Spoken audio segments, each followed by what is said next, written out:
see you all today. It's good to be here in worship this weekend. Part of this weekend I was in Kansas City helping my father-in-law celebrate his 90th birthday. So I do have to say it's always about 10 degrees warmer down there. So it was decent down there. It's great here today, isn't it? It's just beautiful weather out there. It's a beautiful weekend. Today I'm going to be reading from John the 6th chapter and reading through the 21st verse. After this, Jesus went to the other side of the Sea of Galilee, also called the Sea of Tiberias. A large crowd kept following him because they saw the signs that he was doing for the sick. Jesus went up the mountain and sat down there with his disciples. Now the Passover, the festival of the Jews, was near. And when he looked up and saw a large crowd coming toward him, Jesus said to Philip, "Where are we to buy bread for these people to eat?" He said this to test him, for he knew what he was going to do. Philip answered him, 6 months' wages would not buy enough bread for each of them to get a little. One of his disciples, Andrew, Simon Peter's brother, said to him, "There is a boy here who has 5 barley loaves and 2 fish, but what are they among many people?" Jesus said, "Make the people sit down."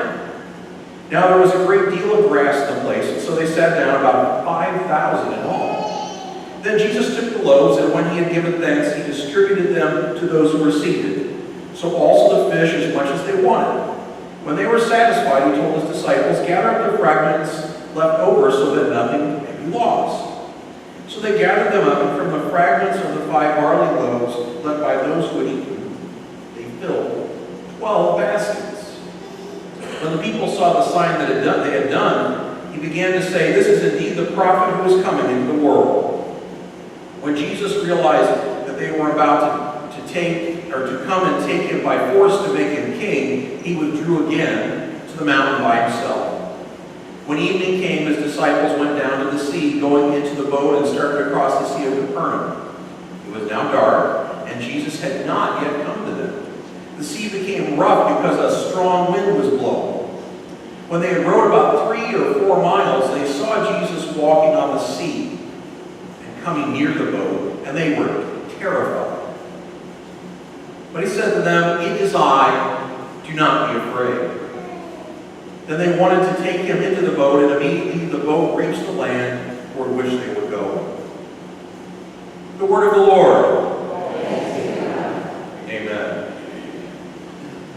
Well, just some really interesting passages that we're really, in some ways, we are familiar with. I mean, we are definitely familiar with the story of the feeding of the 5,000, the story of Jesus walking on the sea, which is told in more than one of the Gospels.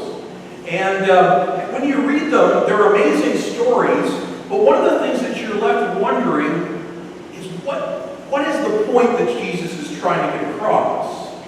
What is Jesus trying to get across to his disciples by doing these miracles, which are obviously amazing, but what is he trying to teach as he does this? Because one of the things that we know about Jesus when you read the New Testament is he doesn't just do things just to do things. He always has a purpose in what he's doing. He's always there to teach some important lesson about the faith, about how we ought to live our lives as believers.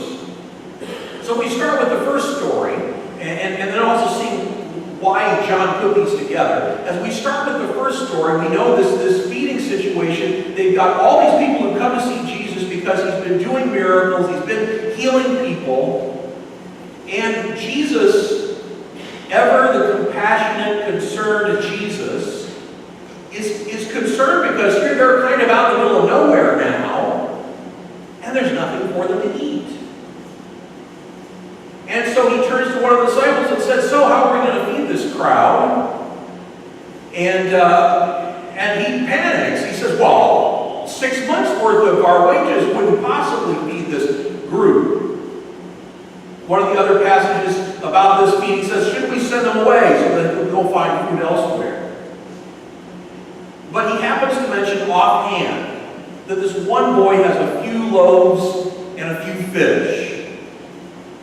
And so Jesus has the crowd seated and they begin to distribute it. And you know how the story goes. They keep handing it out, and they keep handing it out, and they keep handing it out. And it seems to be going further than I thought it would. And they keep handing it out and handing it out. And everybody manages to eat.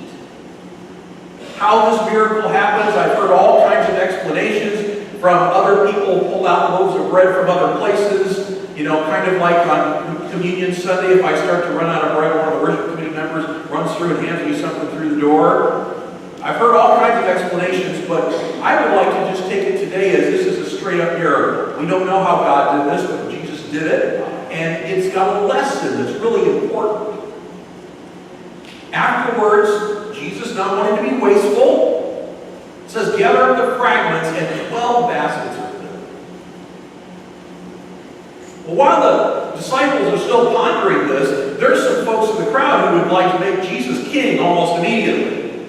I mean, here's a man who can feed the multitudes with a few loaves of fish. We'd like him to be in charge. Well, that's not what Jesus is here for. He's not here to be an earthly king. So he slips away up into the mountains and then waits till after dark, and the disciples decide they better head across the sea. I'm not sure why they decided they should lead Jesus, and they had previous instruction or what was going on. But Jesus then does this miracle of walking across the water. Again, something unexpected, something that we couldn't imagine somebody else could do. Reminds me of a really bad preacher joke. You've probably heard this one before. Three pastors decide they're going to go fishing. I like to go fishing. I'll just pick it out of the air. There was a Methodist, there was a Baptist, and there was a Presbyterian. You know, you got to pick something, right? And as they all get out of the boat, they get out into the water and they're getting ready to fish. And the Presbyterian pastor says to the Baptist pastor, "Oh, I left my tackle box on the shore."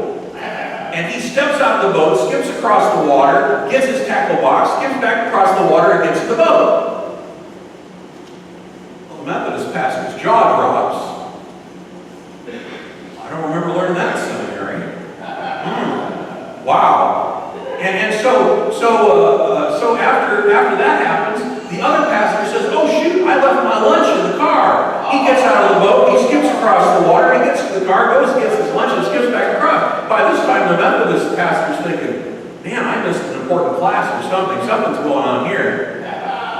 And then he realizes that he's left something, but he thinks, you know, if the Presbyterians and the Baptists can walk on water, this Methodist better be able to do it. He steps out of the water and goes straight down. Presbyterian looks at the Baptist and says, "You suppose we should tell him where the rocks are?" Now, my suspicion is in Jesus' story there are no rocks, right? We don't get a sense that that's what's going on. But it's an incredible miracle again. But why would Jesus do that? I have no doubt he can do it, but why did he do it? Well, I think Jesus is trying to teach his disciples lessons about God's provision, about how God provides for the ministry that God does through us. It's very easy for us as Christians who consider ourselves to be rational human beings to decide that the ministry of the gospel, the work of the church, all that we have to do somehow rests on us. And we can think about this lots of different ways. One of the ways the churches kind of tend to think about it, because we're a big organization now, is we kind of tend to think about it a little like a business, which has some value. We need to think in some ways like a business. But we know that in businesses, the bottom line is the bottom line, right? And we can forget that we're in a spiritual enterprise. And sometimes, because we also do pretty well as Christians in the United States, as churches in the United States, we also forget all that's already provided. When I was in Guatemala, one of the things we thought about doing, or fantasized about doing, was while we were standing there hand mixing concrete, was maybe we should get up a collection and we'll all buy these folks a mixer. I mean, you know, wouldn't it be easier if we had a mixer? And we kind of were chatting around about that, and one of the long-term volunteers there said, "Are you going to get electricity hooked up for them?" "What do you mean?" "No, they don't have electricity, If you buy an electric mixer, they don't have electricity. And if you get a generator, are you going to pay for the gas from now on? Now we know why they're mixing it on the ground, right? Because things that we normally have, ready electricity, a gas station around the corner, whatever, isn't readily available there. So does that mean that they don't do anything then? Well, I don't have the right equipment, I guess I just won't do anything. No, they have learned to improvise and do things in ways we wouldn't try to do them because it gets the job done. Sometimes it leaves us scratching our heads as to why they're doing it that way, but it gets the job done, right? And I think one of the things as the church that we always need to think about is how much we tend to depend on ourselves, because we are a skilled group of people and we know how to do lots of things and we have lots of abilities, and many of you bring many gifts and interests and abilities to the church. But ultimately, the success of the church, the mission of the church, isn't based on all those things. It's based on God's provision for us. God telling us that we are enough and that we have enough to do what God wants us to do. And so even when it doesn't look like we do for some reason, often it means we just need to look at it from a different direction. And so the disciples, with the feeding of the 5,000, they'd done the math, and it didn't add up, and it didn't seem right, and so they were sure they couldn't feed anybody. And so Jesus' attitude was, well, let's feed all the people we can feed while we've got food. And a miracle happened, and they were able to feed everyone. Disciples take off across the Sea of Galilee. Jesus missed that flight. I guess he's going to have to wait for Delta to issue him a new ticket, right? No. Jesus takes off across the sea. Now, while I'm not suggesting that you and I try to walk on water, although if you do, we can do a quick baptismal rededication. We can all rededicate our baptisms and we don't get to stay up above, right? We all as the church actually can do more together, can do more with God's guidance and spirit than we often know or realize. It's why I believe one of the important jobs of the Christian faith is to encourage each other. To encourage each other. Our previous bishop, Bishop Trimble, his kind of personal catchphrase was, be encouraged. He believed that a ministry of encouragement was something that was part of his place as a bishop. And I believe as a pastor, that's also one of my responsibilities, is to encourage you in what you do. There is a video on YouTube that I hope that maybe I can pull up sometime. I just ran across it yesterday, so it was too late to send it to Jeremy and see if I can get it pulled up. Maybe some of you saw it. It shows this little girl trying to jump up on top of a stool and balance. And over again, she just barely misses it and falls. She jumps, she hits it, she falls. She jumps, she hits it, almost makes it, and falls. Over and over and over again. Her persistence is amazing. Until finally she has this one jump where she really takes a hard tumble, and the stool falls over, and she falls over, and she's looking discouraged. And out pops an adult who appears to be maybe her father. And he's probably the person videotaping this. How old am I now? Videotaping. He's got a digital camera, I'm sure. And he's recording this.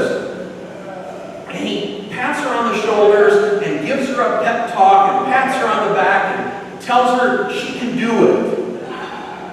And he steps away and she gets this powerful look of concentration on her face, and with all of her might, she leaps up, and she lands on the stool, and balances there, and then she goes, yes! And her father runs around the corner and goes, yes! And he gives her a big hug, and it's just an amazing, and the person who posted it said, I think I'm going to video every day. Because it was just so encouraging. Instead of saying to her, oh, you fell down. You didn't jump hard enough.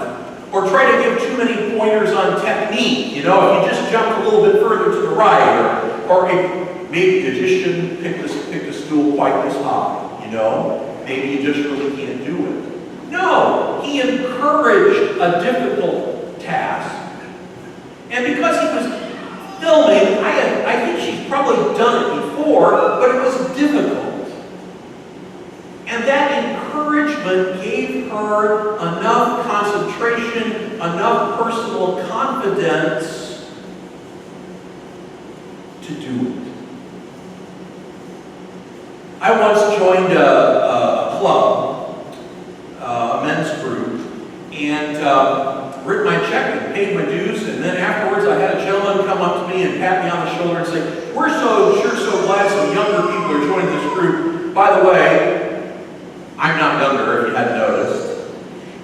This grade is not new, is new or newer, but I didn't start with it. And it's so nice to have younger people. Well, our little club here, we're a dying organization. We probably won't be here in a generation. We're shrinking in membership. So glad you're here. After that little pep talk, I almost wanted to walk back to the guy who took the money and say, can I have my check back? Why? Because the words that were shared were not encouraging. Oh, woe is us, it's not going well, you know. And I wonder if sometimes the church in the world does that. We announce to the public what we're struggling with. We talk to the public about our disagreements and problems. We tell people how we don't have as many young people as we want, or we don't have as much as this as we want, or have as much of that as we want.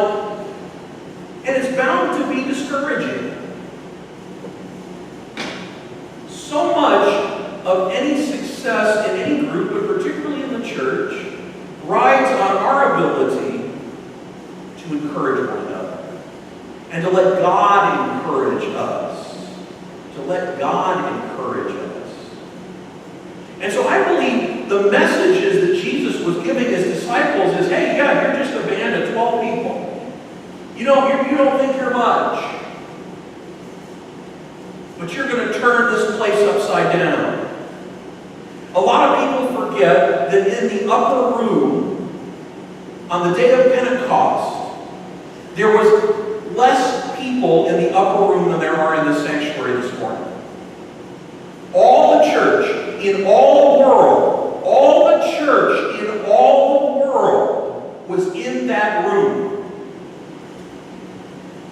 And did they say to themselves, oh gosh, there's only 100 of us, we're never going to do it? No.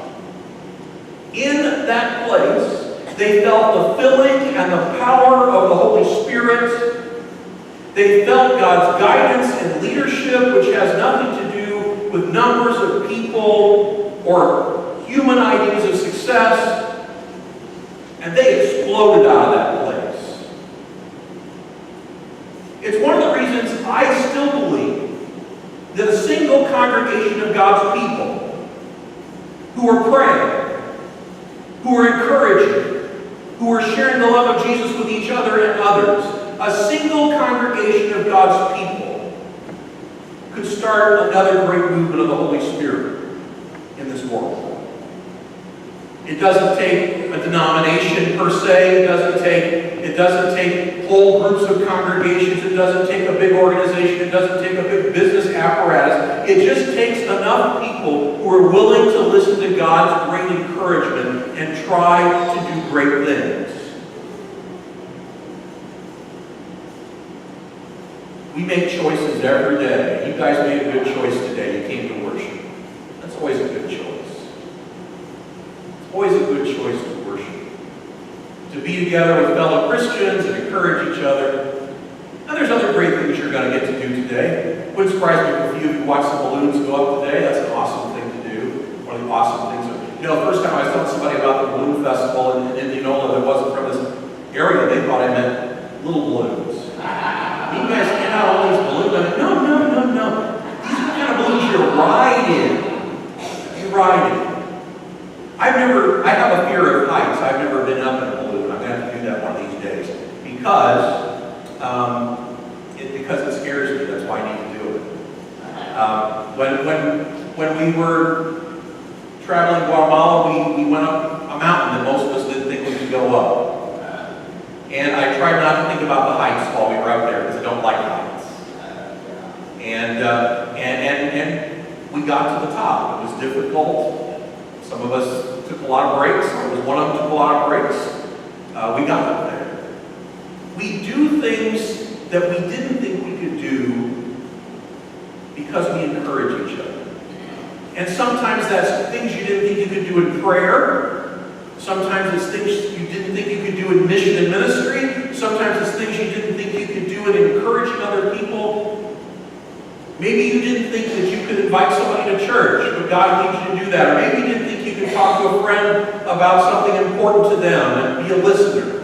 Maybe you didn't think that you could teach a Sunday school class, but somebody thought you could, and they asked you to teach Sunday school, and you did a great job. I believe that God has gifted our congregation to minister to this community, to the Indianola community, and to share the love of Jesus, and that we are uniquely gifted for this time and this place. And I don't want us to think there's not enough bread to go around. I don't want us to think there's not enough energy to go around. I don't want us to think that there's not enough gifts to go around. Because you are here, God has gifted you for what God's doing. I've been your pastor for just a little over a year. And it is so good to be here with you at First United Methodist Church. Michelle and I feel very blessed to be in this place. We feel very encouraged by you. And so, one of the things I want to do for you, as much as I possibly can as your pastor, is to say, you can do it. Don't quit trying. Don't quit leaping. Don't quit jumping to try to get up on that stool. Be encouraged. Be empowered. Because I believe, even in ways that we have no idea yet, God has great purposes for this congregation ahead of us in the future. We have not been here for this long to be any less than what God has called us to be. And so we don't want to let limitations stand in our way. Because those limitations are ours, not God's. So I want to keep in prayer with God what great things He's doing here. You're a great congregation, you do amazing things. And I believe there's yet more to come. Let's pray. Lord, thank you for this last year in which I have been encouraged by this congregation. Thank you, Lord, for the work and ministry of First United Methodist Church. These people do so much for you, Lord. They pray, they do mission work, they teach, they help, they reach out to the needy in this town. Help us to remember, Lord, that we do what we do because you empower us. We are bigger than the church that started it all in the Upper River. Help us, Lord, to be also the encouragers of this community. Help us to tell this community about the love of Jesus. Help us, when anyone drives by this church, to point to it and say, do you know First United Methodist Church? That's one of the congregations in this town that cares about people. Help us, Lord, to live up to your great calling. Help us to be filled with your